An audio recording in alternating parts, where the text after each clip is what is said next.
누가복음 3장. 삶을 고치는 세례. 디베르 황제가 다스린 지 15년째 되는 해. 곧 본디오 빌라도가 유대 총독으로 있고 헤롯이 갈릴리를 다스리고 그 동생 빌립이 이두레와 드라고닛을 다스리고 루사니아가 아빌레네를 다스리고 안나스와 가야바가 대제사장으로 있을 때에 사가랴의 아들 요한이 광야에 있다가 하나님의 메시지를 받았다. 그는 요단강 주변 지역을 두루다니며 삶을 고쳐 죄의 용서를 받는 세례를 선포했다. 그것은 예언자 이사야의 글에 기록된 대로였다. 광야에서 외치는 소리여 하나님 오심을 준비하여라. 길을 평탄하고 곧게 하여라. 패인 곳이 메워지고 솟은 곳이 평평해지며 우회로는 곧은 길이 되고 흙길은 포장이 될 것이다. 모든 사람이 거기서 하나님의 구원 행렬을 볼 것이다. 세례가 인기 있는 일이 되다 보니 사람들이 무리지어 세례를 받으러 나왔다. 요한은 그들에게 버럭 소리를 질렀다.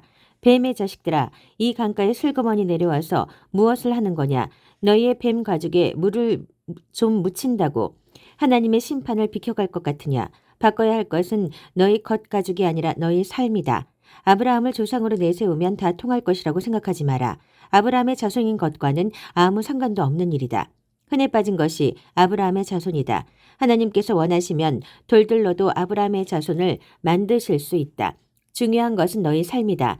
너희 삶은 푸르게 꽃 피우고 있느냐? 말라 죽은 가지라면 땔감이 되고 말 것이다. 무리가 요한에게 물었다. 그러면 우리가 어떻게 해야 합니까? 요한이 말했다. 옷이 2벌 있거든 한 벌은 나누어 주어라. 음식도 똑같이 그렇게 하여라. 세금 징수원들도 세례를 받으러 와서 말했다. 선생님, 우리는 어떻게 해야 합니까? 요한이 그들에게 말했다. 더 이상 착취하지 마라. 법에 정한 만큼만 세금을 걷어라. 군인들도 그에게 물었다. 우리는 어떻게 해야 합니까? 요한이 그들에게 말했다. 억지로 빼앗거나 협박하지 마라. 너희가 받는 봉급으로 만족하여라. 어느새 사람들의 관심이 고조되고 있었다. 그들은 모두 이 요한이 혹시 메시아가 아닐까 하고 궁금해하기 시작했다. 그러자 요한이 끼어들었다. 나는 이 강에서 세례를 주고 있다. 이 드라마의 주인공은 너희 안에 천국의 삶과 불과 성령을 발화시켜 너희를 완전히 바꾸어 놓으실 것이다. 그분께 비하면 나는 심부름꾼에 지나지 않는다. 그분은 집을 깨끗이 하실 것이다. 너희 삶을 대대적으로 정리하실 것이다. 그분은 참된 것은 모두 하나님 앞 제자리에 두시고 거짓된 것은 모두 끄집어내어 쓰레기와 함께 태워버리실 것이다. 그 밖에도 많은 말을 들려주었는데 사람들에게 힘이 되는 말, 용기를 북돋아주는 말이었다. 메시지였다. 그러나 자기 동생 빌립의 아내 헤로디아의 일로 요한에게 책망을 받고 마음이 찔렸던 통치자 헤롯은 자신의 수많은 악한 행동에 한 가지 악행을 더했다. 요한을 감옥에 가둔 것이다. 사람들이 모두 세례를 받은 뒤에 예수께서 세례를 받으셨다. 예수께서 기도하실 때에 하늘이 열리고 성령이 비둘기같이 그분 위에 내려오셨다. 성령과 더불어 한 음성이 들려왔다. 너는 내가 사랑으로 선택하고 구별한 내 아들, 내 삶의 전부다. 아담의 아들, 하나님의 아들. 예수께서 공생애를 시작하실 때 나이가 30살쯤 되셨다.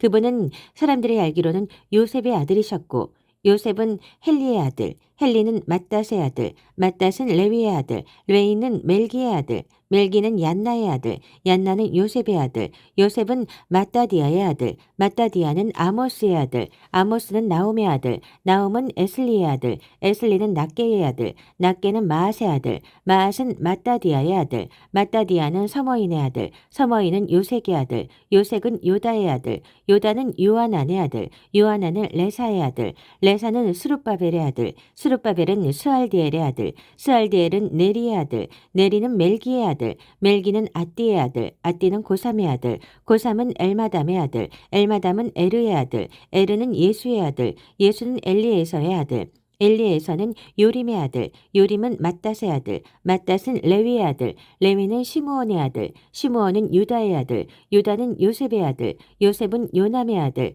요남은 엘리야김의 아들, 엘리야김은 멜레아의 아들, 멜레아는 맨나의 아들, 맨나는 마따다의 아들, 마따다는 나단의 아들, 나단은 다윗의 아들, 다윗은 이새의 아들, 이새는 오벳의 아들, 오벳은 보아스의 아들, 보아스는 살몬의 아들, 살몬은 나손의 아들, 나손은 아미나답의 아들, 아미나답은 아드민의 아들, 아드민은 아니의 아들, 아니는 헤스론의 아들, 헤스론은 베레스의 아들, 베레스는 유다의 아들, 유다는 야곱의 아들, 야곱은 이삭의 아들.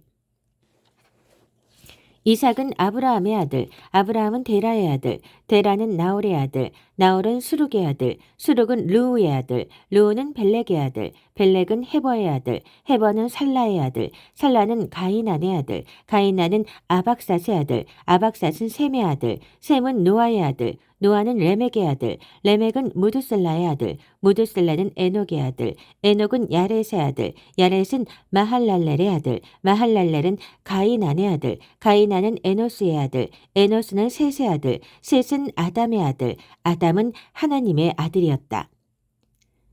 누가복음 4장 마귀에게 시험 받으시다. 예수께서 성령에 충만하여 요단강을 떠나 성령께 이끌려 광야로 가셨다. 예수께서 광야에서 40일을 밤낮으로 마귀에게 시험을 받으셨다. 그동안 예수께서 아무것도 드시지 않았고 그 기간이 다 되니 예수께서 배가 고프셨다. 마귀는 그분의 배고픔을 이용해 첫 번째 시험을 내놓았다. 너는 하나님의 아들이니 이 돌한테 명하여 빵 덩이가 되게 해보아라. 예수께서 신명기를 인용해 답하셨다. 사람이 빵으로만 사는 것이 아니다. 두 번째 시험으로 마귀는 그분을 이끌고 높은 데로 올라가서 지상의 모든 나라를 한꺼번에 펼쳐보였다. 그런 다음 마귀가 말했다. 너를 즐겁게 해줄 이 모든 영광이 다 내 것이다. 이 모든 것이 내 손에 있으니 누구든지 내가 원하는 자에게 넘겨줄 수 있다. 내게 경배하기만 하면 다 내 것이다.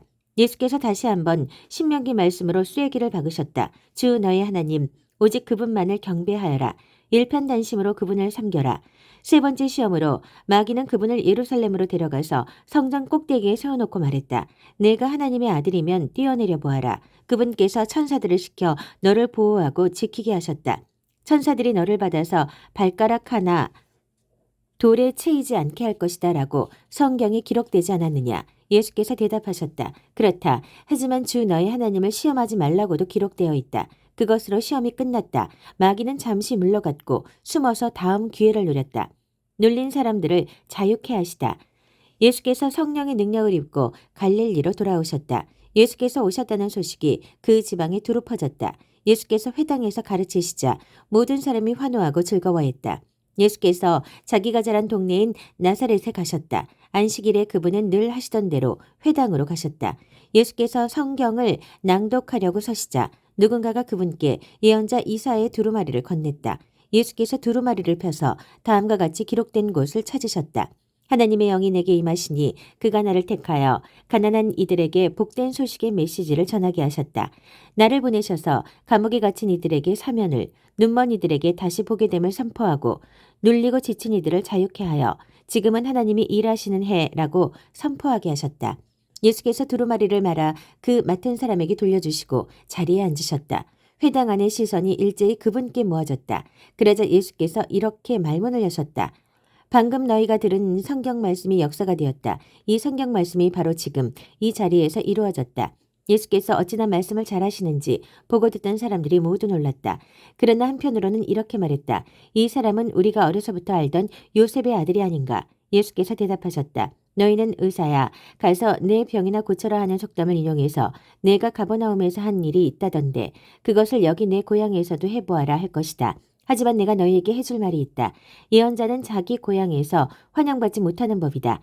엘리야 시대에 3년 반 동안 가뭄이 들어 기근으로 땅이 황폐해졌을 때에 이스라엘에 과부가 많았으나 시돈의 사렙다에 사는 과부에게만 엘리야가 보냄을 받지 않았느냐.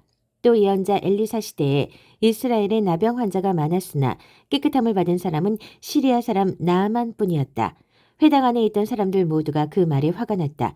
그들은 예수를 내몰아 동네 밖으로 쫓아낸 다음 동네 끝에 있는 벼랑으로 끌고 가서 그를 밀쳐 죽이려고 했다. 그러나 예수께서 그들에게서 벗어나 자기 길을 가셨다. 예수께서 갈릴리의 한 마을 가버나움으로 내려가셔서 안식일에 사람들을 가르치셨다.